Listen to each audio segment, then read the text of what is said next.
Hello， 你好，我好，大家好，我係 Jason 師傅。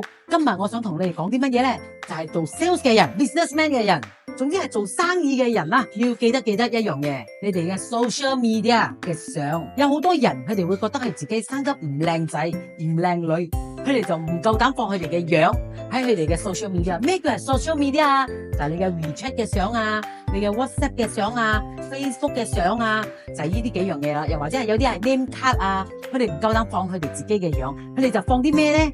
一個花啦、動物啦、一個老虎啦，或者係皮卡丘啦，總之唔係佢哋嘅自己嘅樣。